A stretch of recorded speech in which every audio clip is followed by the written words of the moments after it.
Hey, you crazy cats. Welcome to Leaving CrazyTown, where we navigate the roller coaster of relationships, mental health, and personal transformation with humor as our trusty seatbelt.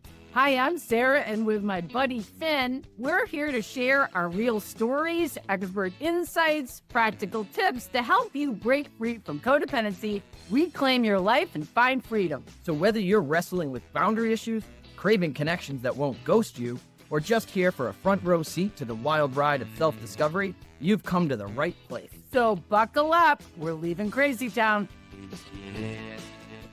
Hey, welcome to Leaving CrazyTown with Finn and Sarah. Today we're going to talk about Sarah's shame. Do you have any shame? No, we're going to talk about shame spirals and recovery from those shame spirals. Yes. So identifying a shame spiral. God, I feel like Stuart Smalley. What is shame? I'm old. You're good. You're beautiful. You're loved. You're enough. You're enough. So shame for me is usually when you feel like something's wrong with you and you go into that depth of I'm the worst person on the world and I hate myself. And there's the hidden shame, and then there's the shame when somebody does something and it's like oozing shame. And yeah, you just feel like crawling into a hole. And also it's a very fertile ground to make up a lot of stories. Yeah. So we're going to give an example, and we know you guys think about this. I was thinking about how you guys can relate to this in kind of a general sense. If you ever speak at a meeting, if you're in AA or in a program, or even just a conversation with someone, work doesn't have to be. Have you ever said something and expressed yourself in some way and then gone to bed that night or woke up the next morning and been like, oh my God, what did I say? I can't believe I said that. And I'm sure you don't just say, oh, have some compassion for myself, which is a tool, by the way. It really doesn't matter. It's okay. It was 1 minute of my life. If I need to make an amend, I can, et cetera, et cetera. Those are unless, all our of course, tools. It was recorded and going to be republished and shared all the time, then it never goes away. The shame can, though. Oh my God. Yeah. Okay. So this is what happened, people. We make videos. I also write for the Sober Curator. We make videos in case you didn't. Yeah, we make videos. In case you're new here, we make videos. Okay. I also make videos with an organization called the Sober Curator. Check it out. It's an online sober magazine, and we have tons of great videos there. And it's a pop culture platform, sober / they talk about books and movies. And yes. Different celebrities, all kinds of social stuff you can do. Yes. Travel, sober travel, all kinds of great articles and things. So check it out. You know, if you're one of those social sober people. Social sober people, yes. Okay. So we did a video on the new Charlie Sheen documentary. I don't know if any of you have seen it. And we were all giving our viewpoints, and I wrote a review for the magazine on the Charlie Sheen doc, and I definitely... Let me ask you a question. Did you have a strong view about the video, about the documentary? or just strong view. Yeah. I mean, I had a strong view about it too, but I'm not sure it was as strong as yours. Yeah, and it wasn't recorded and on Facebook. All right. So we made a recording, and I can get kind of animated at times about things I feel strongly about. And I definitely had, I'm not even going to go down why I was activated, because who knows? Probably his mom. Who knows? But Charlie Sheen. I thought we were going to unpack the shame. All right, we are, but it's you're not going to go down the activation of the activation. What we're going to go down the shame train. The shame train. Elise, who runs the Sober Curators, put out a clip of me. It was maybe, I don't know, a minute long, of kind of going on this mini rant about Charlie Sheen. And really what I was trying to say is he didn't really seem that remorseful to me. And when 90% of the documentary was really still about his use, which, by the way, we all know by now if we've been watching the news for the last 30 years. I just felt like I had an expectation he'd talk more about recovery. You wanted more ownership of... Wanted more ownership. But anyways, it's not about him. But what I ended up doing is dropping the F-bomb a couple of times, okay? And I hadn't really thought about it. And then this video came out and I watched it and I immediately had this, holy shit. I Did can't you believe I post it on said that. on your Facebook before you watched it or after? Like, did you Yeah. recover from the shame and then blast it out there? No, I posted it. I didn't watch it. I saw that it had come out and I just posted it. Anyways, it was not just posted on Facebook. I mean, it's posted on a bunch of, on the Sober Curators web, etc. So how did you Bottom what line did is, you do to work through this? all right, so what I did to work through it is I had this response and I was feeling, oh my God, so humiliated, so embarrassed. How could I have done that? All of those feelings, making up in my head, all kinds of stories. Like nobody's gonna like me. I mean, really, I went down a little bit of a shame spiral. I just watched it. I don't like her anymore. So, all right. So this is what I do when I get activated into anger, fear, shame, and when I have an intense reaction, and we're going to have Finn do the same exercise, I say to myself, what does this remind me of? And oftentimes you really can, if you sit with those feelings, you can look at what is this bringing up from the past? Because if something is a really intense overreaction to an event, I mean, I use the F bomb intermittently. It's not huge, it's not a big deal, but the reaction was way intense. And I had this memory, you guys, of being at overnight summer camp where I had a crush on the counselor. I mean, I was like 11 or 12 or something. I mean, the crush felt so huge. And what happened was She wrote his name on her notebook. it was like one of those early, just incredible crushes. And so I'm in our tent with a couple of other friends, girls, and we start saying the F word Because because it's fun as a kid. at that You're like not allowed to swear, but you're in a group away from home. that's Let's right. just throw out some F bombs. We were throwing out F bombs. Setting the scene for you were setting the scene. And I'm thinking to myself right now, is everybody doing it or is it just me? I don't really remember. But you're a cool cat. It was probably But I was trying to be cool or something. Anyways, I started like screaming the F bomb and we were joking and being loud. And I just kept repeating it. Okay. She loves that F bomb. This is the mortifying part. So we all of a sudden open the tent, the tent flap or whatever, and we go out.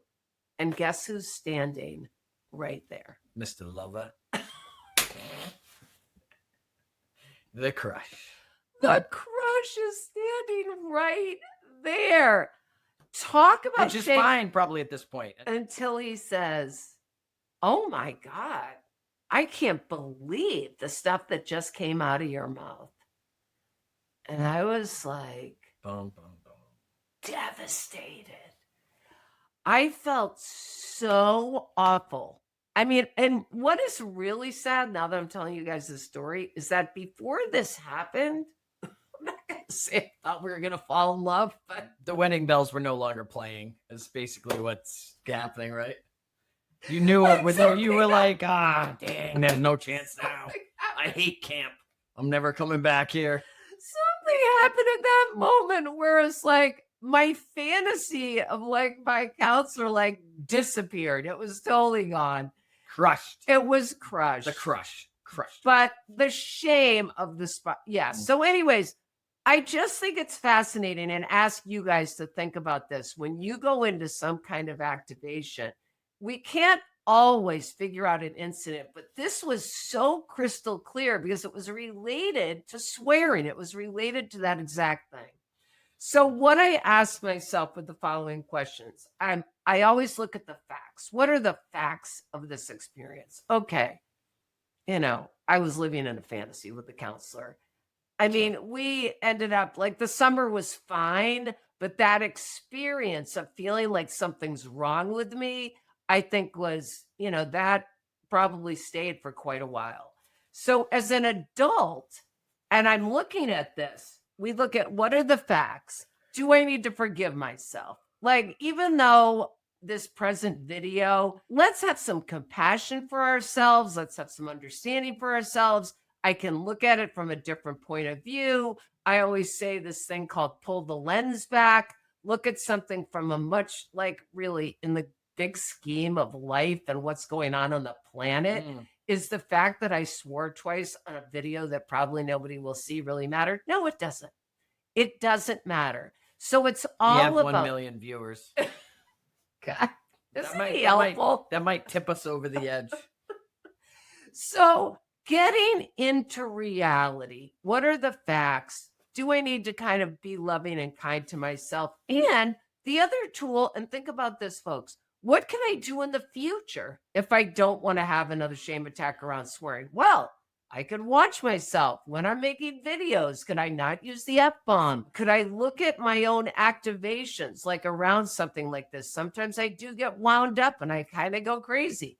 So it's really being kind to yourself, doing the deep dive, looking at what it's really about, also healing from your history, looking at what is the hurt that's back there that I need to process. Because I think that period of my life, and a lot of times, I don't know if I've said this before, a lot of times when clients came in, incidents that happened during the years of like 11 to 14, 15, that pre-adolescent, that phase of your life can be really challenging and emotional. So I think it's also remembering when different things happening, and that's the intensity.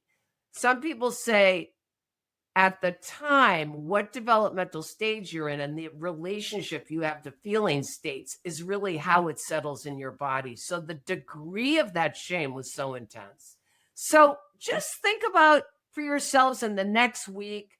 Does this ever happen to you? Do you ever wake up in the morning regretting something you said? How can you deal with it and look at it from a different angle and perspective and move on? Okay, Yeah. comments. So Comments from the crowd. hashtag F-bomb. Yeah, no, it makes sense. Actually, when you said about my shame, I was thinking about something that's still recurring for me. That's a shameful thing that happens is when I'll just tell it really quick because we're running out of time. But when I am in a group of people and I monopolize talking, interrupting, I'm constantly like, or if somebody's saying, "How are you?" and I spend 10 minutes telling them how I am and I walk away and never ask them how they are. Right. Like all this self-centeredness and anxiety around social situations where I just talk, Right. and then I get tired, so the conversation's over, and I never I love you. let them talk, and I'll step away from it and have this realization, like when I'm no longer nervous, I have the realization, like, oh my God, I didn't ask them anything. Then Right. and it's a very shameful thing for me. And it reminded me, I was thinking, like, what is it? Okay, so I was kicked out of choir for talking too much and interrupting. I was always too loud, getting in trouble at school. I get kicked out of scouts for interrupting. I get kicked out of speech therapy for talking too much and interrupting. Yes. And I was always told, calm down, like, oh, so anytime either I recognize it or anyone else points out that I've done too much talking, or I've been too loud, it brings up a lot of shame for me. And when I walk, what I tell myself is I remember where I came from. Yes. I remember that little kid. Yes. What I was brought, like I never had a voice in my home. I was like not loud. I had told friends, wait till you get around my family. Like you won't get a word in edgewise. And they're like, well, we're used to you. And I'm like, no. I don't get a word in edgewise with my family. And I've had adult friends go and spend time with my mom, my family members, and be like, there's no way you could have prepared us for that, because they were just thinking about how I was, and knowing like how much I talk to hear me say, you don't understand, I don't get a word in with my family. So it makes sense to me why I'm constantly trying to get words in. Yes. Even though I'm 57, I still sometimes fall into that pattern. But I have compassion for that little kid. And I know that that's what's responding in the situation today. I try to remember to not do it, to stay calm, to be conscious of like other people. Yes. But the fact, it sounds like I'm you're sorry. saying that so empathetically. No, it's I am, and making I know me that ed- triggers you. Oh it's my God, I triggering. just realized. Okay, So go I'm ahead. like, ugh, I know. why that's are you right. doing that? I'm so sorry. Go Oh, ahead. yes. I know. I had a therapist who was so just remembered thoughtful, that. and she would be like, oh, I and know, I I was just like, remembered. I'm out. All right. I've got nothing to share. But just having compassion. yeah, for the and remembering that I can't do anything about it. right. It's huge for me to know that no matter how much I force myself to suffer and feel shame around what happened last night or yesterday or an hour ago, I can't change it. Yes. So why continue to abuse myself about it? But also, Yes. So the last things, the tools, just what Finn brought up. Remember that a lot of these behaviors that we're still working through at times, they come out in highly stressful situations very often, and they were created during times of traumatic situations or adaptations or survival skills during childhood. do you think I'm sorry Go to ahead. interrupt, No. but I'm wondering, do you think at all, because the way you went on a rant about the video, that you were in an activation, which is why you were so wound up? And does that add to the shame of being like, oh my God, I didn't, Well, what's do you know what I really, mean? Because that's more of a vulnerable place, right? If you're already activated by something and then you know, you, what's really interesting is until I watched that with you a couple of seconds ago, I didn't even realize that I was in an activation, yeah. that I got activated by Charlie Sheen. I mean, I definitely have my opinions because I'm a psychologist. Right, but we've been normally you sober. just say I'm like a therapist. But I Well, wouldn't have that intensity. And I really think when I see people that I believe are still in denial, I think it just brings up my whole mom being an alcoholic and nobody addressing it. Right. Like now that I'm thinking about it, I really think that's what it you is. just don't want to pretend. I don't You want to need pretend. yeah. It's somehow, I don't know, for me, like Oh, I sometimes can get- probably feels unsafe. yeah. And then I would imagine that the shame spiral, like you're already in a space when you've done it. You know what I mean? Like that vulnerability and not Absolutely. realizing it when you're doing the recording. And you're literally doing a therapy session with me right now because what I'm thinking is I was the person that always spoke up in my family. Like nobody would address the alcoholism. And I was the one that always said, Mom's drunk. She needs to go to treatment. Like, can't people do something And you about probably it? got treated like you were the one that was crazy. Yeah. Yeah. It's always interesting how the Yep. family kind of turns on the one that is like, wait, Voicing the truth. this isn't right. You know, Yeah. my stepdaughter and I talk about this all the time, that it's that the person who's trying to speak up and say, wait, this is a mirage, Right. is always picked as like, all right, you're the troublemaker, Yes. right? Because you're not going along with status quo. So, Right. anyway, Right. So, that'll be $180. okay, we're leaving Crazy Town. Be kind to yourself. If you do something that you have some shame about, compassion, kindness, remember, look, get the big lens out. All right. And like Finn says, remember also that this was created for a reason. This, whatever it is, our upset, our, different ways we've coped. It's how we've survived. It's how we stayed safe. And there's a lot of chances that some of these behaviors were created out of abusive patterns. Yep. Don't abuse yourself again. Amen. Like we're done with Yes. that. We're going to be Yes. the loving parents to ourselves that we needed. Not Absolutely. like, let's not beat ourselves up. Absolutely. And if there's something to change, I can also take responsibility for something and change it. So there you go. God, it's making me think of Hashtag F-bomb. Don. And Eckhart Tolle always says that there's 3 ways to deal with something. You can change it, you can accept it, or leave it. Okay. For another episode. Mic drop. Thanks, drop. Fasten your seatbelt. We're leaving outta Crazy here. Town. Thanks for listening to Leaving Crazy Town. We hope today's episode offered you valuable insights and tools to help navigate your relationship. If you found our discussion helpful, please rate, review, and subscribe to our podcast. And share it with a friend. Misery loves company, right?